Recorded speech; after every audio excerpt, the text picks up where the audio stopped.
ವಿಟ್ಲ ತಾಲೂಕು ರಚನೆ ಜನತೆಯ ಹಲವು ವರ್ಷಗಳ ಬೇಡಿಕೆಯಾಗಿದ್ದು ತಾಲೂಕು ಬಗ್ಗೆ ಹೋರಾಟ ನಡೆದಿದ್ದು ವಿಟ್ಲ ಬಿಜೆಪಿ ಮಹಾಶಕ್ತಿ ಕೇಂದ್ರದ ವತಿಯಿಂದ ಪುತ್ತೂರು ಶಾಸಕ ಸಂಜೀವ ಮಠಂದೂರು ಅವರ ನೇತೃತ್ವದಲ್ಲಿ ಕಂದಾಯ ಸಚಿವ ಆರ್ ಅಶೋಕ್ ಅವರಿಗೆ ಮನವಿ ಸಲ್ಲಿಸಿದ್ದು ಪೂರಕ ಸ್ಪಂದನೆ ಲಭಿಸಿದೆ ಎಂದು ವಿಟ್ಲ ಮಹಾಶಕ್ತಿ ಕೇಂದ್ರದ ಅಧ್ಯಕ್ಷ ಅರುಣ್ ಎಂ ವಿಟ್ಲ ಹೇಳಿದರು। ವಿಟ್ಲದಲ್ಲಿ ಕರೆದ ಸುದ್ದಿಗೋಷ್ಠಿಯಲ್ಲಿ ಮಾತನಾಡಿದ ಅವರು ಪಟ್ಟಣ ಪಂಚಾಯತ್ ಆದಾಗಿನಿಂದ ಗೊಂದಲದಲ್ಲಿರುವ ಯೋಜನಾ ಪ್ರಾಧಿಕಾರ ರಚನೆ ಸದ್ಯಕ್ಕೆ ಕಷ್ಟವಾಗಿದ್ದು ವಿಟ್ಲ ಪ್ರದೇಶವನ್ನು ಮಂಗಳೂರು ಬದಲು ಪುತ್ತೂರು ಪ್ರಾಧಿಕಾರಕ್ಕೆ ಸೇರಿಸುವ ಬಗ್ಗೆ ಕ್ರಮ ಕೈಗೊಳ್ಳಲಾಗಿದ್ದು ಪೂಡಾ ಅಧಿಕಾರಿಗಳು 3 ದಿನ ವಿಟ್ಲಕ್ಕೆ ಆಗಮಿಸಲಿದ್ದಾರೆ ಎಂದು ಹೇಳಿದರು। ಉಡುಪಿ ಕಾಸರಗೋಡು ಸಂಪರ್ಕಿಸುವ 400 ಕೆವಿ ವಿದ್ಯುತ್ ಮಾರ್ಗದ ವಿಚಾರದಲ್ಲಿ ಶಾಸಕರು ಮೌನವಾಗಿದ್ದಾರೆಂಬ ಆರೋಪ ಸತ್ಯಕ್ಕೆ ದೂರವಾದುದು।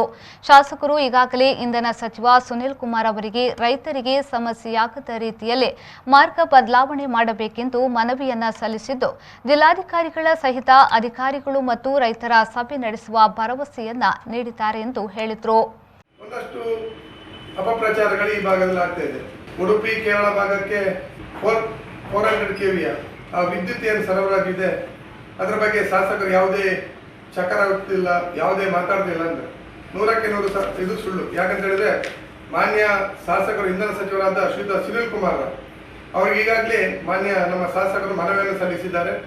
ಈ ಭಾಗದಲ್ಲಿ ಕೃಷಿ ಚಟುವಟಿಕೆ ಅಧಿಕವಾಗಿದೆ, ಈ ಭಾಗದಲ್ಲಿ ರೈತರು ಹೆಚ್ಚಾಗಿರುವುದರಿಂದ ಅವರ ಯಾವುದೇ ಆ ಕೃಷಿ ಚಟುವಟಿಕೆ ಯಾವುದೇ ರೀತಿಯ ತೊಂದರೆ ಆಗಬಾರ್ದು, ಅವರ ಆರ್ಥಿಕ ಸಂಕಷ್ಟಕ್ಕೆ ಅವರು ಈಡಾಗಬಾರ್ದು। ಆದ್ರಿಂದ ಏನಿದು 400 ಕೆವಿ ವಿದ್ಯುತ್ ಸಂಪರ್ಕ ಲೈನ್ ಈ ಭಾಗದಲ್ಲಿ ಅದನ್ನು ದಯವಿಟ್ಟು ತಕ್ಷಣ ಬದಲಿಸಬೇಕು ಎಂಬ ಮನವಿಯನ್ನು ಈಗಾಗಲೇ ಮಾನ್ಯ ಸಚಿವರಿಗೆ ಸಲ್ಲಿಸಿದ್ದಾರೆ।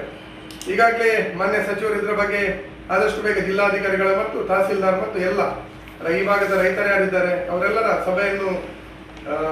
ಸಭೆಯ ಮೂಲಕ ಅದಕ್ಕೇನು ಪರಿಹಾರ ಆಗಬೇಕು ಅದೇ ಮಾಡ್ತಾರೆ ಈ ಭಾಗಕ್ಕೆ ನಮಗೆ ತಿಳಿಸುವಂತ। ಈ ಸಂದರ್ಭದಲ್ಲಿ ಪುತ್ತೂರು ಗ್ರಾಮಾಂತರ ಮಂಡಲ ಸದಸ್ಯ ಮೋಹನ್ ದಾಸ್ ಉಕ್ಕುಡ, ಮಹಾಶಕ್ತಿ ಕೇಂದ್ರದ ಪ್ರಭಾರಿ ರಾಮದಾಸ್ ಶೆಣಿ, ಪ್ರಧಾನ ಕಾರ್ಯದರ್ಶಿ ಕರುಣಾಕರ್ ನಾಯ್ತುಟ್ಟು, ಶಕ್ತಿ ಕೇಂದ್ರಗಳ ಅಧ್ಯಕ್ಷರಾದ ಹರೀಶ್ ಪೂಜಾರಿ, ಸಿಎಚ್ ಲೋಕನಾಥ್ ಶೆಟ್ಟಿ ಕೊಲ್ಯ ಉಪಸ್ಥಿತರಿದ್ದರು।